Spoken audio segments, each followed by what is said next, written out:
The next thing we are talking about is the data structures of R programming, कि R programming के पास क्या क्या data structures available है।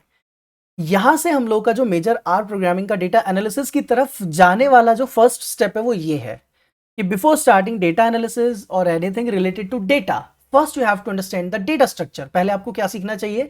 Data structure सीखना चाहिए। आर आपको 6 मेजर तरह का डेटा स्ट्रक्चर प्रोवाइड करता है: vector, matrix, array, list, data frame and factor. तो ये हमारे पास 6 तरह के डेटा स्ट्रक्चर होते हैं आर प्रोग्रामिंग के अंदर। इसको मैंने एक छोटा सा ऐसे डिवीजन किया हुआ है, like 1 dimensional, 2 dimensional and multi dimensional, और होमोजीनियस एंड हेट्रोजीनियस। तो आपके पास सबसे जो सिंपलेस्ट डेटा स्ट्रक्चर होता है वो होता है vector. Vector 1 dimensional homogeneous data होता है। होमोजीनियस का मतलब क्या होगा यहाँ पर कि आप सिर्फ सिमिलर टाइप का डेटा ही पुट कर सकते हो, एक ही तरह का डेटा। इसका मतलब एक वेक्टर बनाया, उसके अंदर सिर्फ इंटीजर है तो इंटीजर ही रहेंगे। You can not mix integer with some other data type, like आप उसने कैरेक्टर भी डालना चाहते हो और इंटीजर भी डालना चाहते हो और कुछ और भी नहीं, you can not do that. Homogeneous मतलब सिर्फ सिमिलर टाइप का डेटा, एक ही तरह का डेटा स्टोर किया जा सकता है। अगर आपको 1 डायमेंशन की जगह 2 डायमेंशन चाहिए देन यूज मैट्रिक्स, और अगर आपको मल्टी डायमेंशनल डेटा चाहिए देन यूज एरे। ये हमारा होमोजीनियस। ज्यादातर यूज किया जाता है heterogeneous. Most of the time we use heterogeneous. Heterogeneous 2 तरह का डेटा होता है: लिस्ट, डेटा फ्रेम। हेट्रोजीनियस का मतलब किसी भी टाइप का डेटा स्टोर किया जा सकता है। अगर 1 डायमेंशन चाहिए तो लिस्ट यूज करते हैं, 2 डायमेंशन चाहिए तो data frame. There is no n dimensional data frame और n dimensional data structure for this thing. Okay, तो यहाँ पर 5 लिखे हुए हैं। What about the 6th one? ये जो हमारा फैक्टर है इसका क्या? तो एक्चुअली फैक्टर इस कैटेगरी से बाहर है, 1D 2D से। फैक्टर का काम कुछ और है। Will talk about factor when will reach that particular topic. हम जब उसकी बारे में बात करना शुरू करेंगे, जब हम ये सब खत्म कर लेंगे। फैक्टर सिंपल कैटेगराइजेशन करने के लिए, लाइक लेवल्स में डिवाइड करने के लिए, कि आपके पास जेंडर कॉलम है, जेंडर के अंदर 2 लेवल है, मेल फीमेल। आपके पास कोई और कॉलम है उसमें 3 से 4 तरह की चीजें हैं, तो this is what level is. Okay, factor is. तो ये आर का बेसिक डेटा स्ट्रक्चर होता है जिसमें आपको 6 तरह के डेटा स्ट्रक्चर मिलते हैं। फिर उसको आप 1 डायमेंशन, 2 डायमेंशन, मल्टी डायमेंशन में कैटेगराइज कर सकते हो। और आपको ये भी ध्यान रखना है कि क्या मुझे सिमिलर टाइप का डेटा स्टोर कराना है या अलग अलग टाइप का स्टोर कराना है। This is what data structures is all about. So first of all we have the vector. सबसे पहली चीज हम लोगों के पास क्या है? वेक्टर्स है। ओके, और वेक्टर क्या था हमारा? That is a 1 dimensional collection of data, and also it contains similar type of data.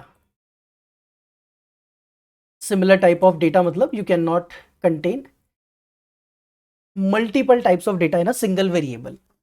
For example, कि आपने जाकर लिखा x, और x वेरिएबल के अंदर हम लोग कुछ ऐसा कर सकते हैं। Suppose there is a c I have written and then bracket। अब यहां जाकर आपने डेटा एंटर करना शुरू किया। This is what a collection of data look like. तो हम लोग का डेटा का कलेक्शन कुछ ऐसा दिखता है। ओके, अब यहां पर हम लोग क्या करते हैं, कुछ ऐसा लिखकर आ जाते हैं। तो हमने क्या किया, इंटीजर के साथ कोई टेक्स्ट भी मर्ज कर दिया। लेकिन हमने क्या बात की थी अभी कि vector only contain similar type of data. तो देखें क्या करता है ये। Just look at the output and what it has done. क्या किया इसने जाकर? It has simply converted all of them into string. इसने उठाकर सबको किस में कन्वर्ट कर दिया? स्ट्रिंग में कन्वर्ट कर दिया सबको। This is what vectors do. क्योंकि बाय डिफॉल्ट वेक्टर्स की हम लोगों ने जब बात की है तो ये सिर्फ एक ही तरह का डेटा कंटेन कर सकता था। आप मल्टीपल कंटेन करने जाओगे, स्ट्रिंग कंटेन किया तो सबको स्ट्रिंग में टाइपकास्ट करके आ गया ये। So it's not recommended at all. Okay, so this is what least vector is. ये हम लोग का होता है बाय डिफॉल्ट वेक्टर। जब भी आप टाइप ऑफ चेक करोगे तो जो डेटा का टाइप है वही वेक्टर का टाइप है। डेटा का टाइप क्या है? डबल। तो वेक्टर का टाइप भी क्या होगा? Double. Okay, this is the basic introduction to the vector. After that हम लोग के पास वेक्टर बनाने के अलग अलग तरीके हैं। मेरे पास एक तरीका होता है कि मैं लिख सकता हूं SEQ, that is a sequence.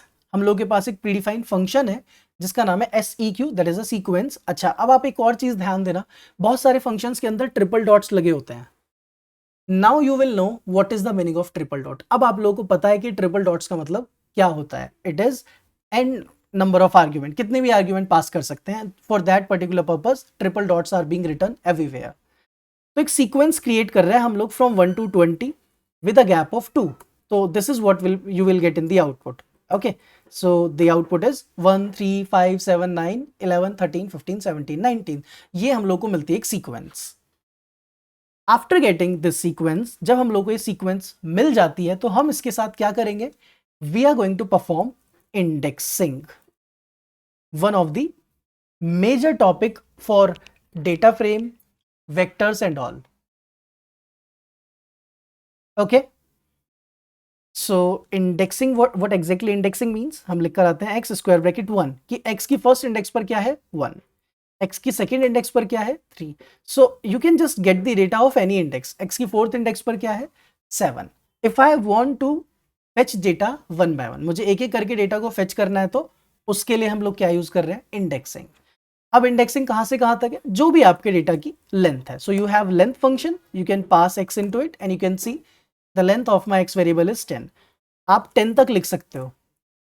10th index पर क्या है 19. आपने बोला 11 इंडेक्स का डेटा दो, it will start returning any that is not available. ये आपको नॉट अवेलेबल जैसा कुछ रिटर्न करना शुरू करेगा if you try to enter some index that is not available in the data. First thing, ये बेसिक इंडेक्सिंग होती है. सेकेंड इज कि आप ऐसा भी लिख सकते हो एक्स स्क्वायर ब्रैकेट -1. अब एक्स स्क्वायर ब्रैकेट -1 का मतलब ये होता है कि let me show the output first. जैसे आपने -1 लिखा, what is the change that you are observing, क्या ऐसा चेंज है जो नजर आ रहा है. It has excluded the first and returning remaining elements. इसने फर्स्ट वाले को एक्सक्लूड किया, बाकी सब आपको रिटर्न कर दिया. इफ यू राइट एक्स -2, तो -2 मतलब 2 वाले को छोड़ दो, बाकी सब रिटर्न कर दो. You can see that's how indexing look like. This is the first thing. Second thing is slicing. Indexing से 1 by 1 डेटा फेच किया जाता है. स्लाइसिंग से हम सब एरे या सब स्ट्रिंग या सब वेक्टर निकालना शुरू करते हैं. मतलब मैं ऐसा लिखता हूं 1:4, 1 2 3 4, यानी कि first index, second index, third index and fourth index पर जो अवेलेबल है वो मुझे चाहिए. So I hope you are getting this thing कि हमने लिखा 1:4, तो उससे हमें 1 से लेकर 4 इंडेक्स तक जो भी अवेलेबल था वो मिल जाता है. So this is what slicing look like in vectors. अब मुझे फर्स्ट इंडेक्स का डेटा चाहिए, फिर मुझे सीधा 8th इंडेक्स का डेटा चाहिए, फिर मुझे 10th इंडेक्स का डेटा चाहिए. That's not a problem, you can get that. आप लिखो एक्स स्क्वायर ब्रैकेट 1,5,8, मतलब मुझे फर्स्ट इंडेक्स का डेटा चाहिए, 5th इंडेक्स का डेटा चाहिए और 8th इंडेक्स का डेटा चाहिए. हमने ऐसा लिखने की कोशिश की तो by default it's not a valid syntax. ये सिंटेक्स वैलिड नहीं है. तो आप क्या करो, इसको जाकर सी के अंदर रैप कर दो and now look at the output. It will return you the data available at the first index, 5th index and 8th index. जो भी data first, 5th and 8th index पर अवेलेबल है आपको मिल जाता है. आपको ये इंडेक्सेस का डेटा नहीं चाहिए तो जस्ट राइट माइनस. इन इंडेक्सेस के अलावा बाकी सभी इंडेक्सेस का डेटा मिल जाएगा. This is the example of vectors, use of vector, किस तरीके से वेक्टर्स पे काम किया जाता है, कैसे उन पर इंडेक्सिंग एंड स्लाइसिंग वर्क करती है. I hope we are clear till vectors.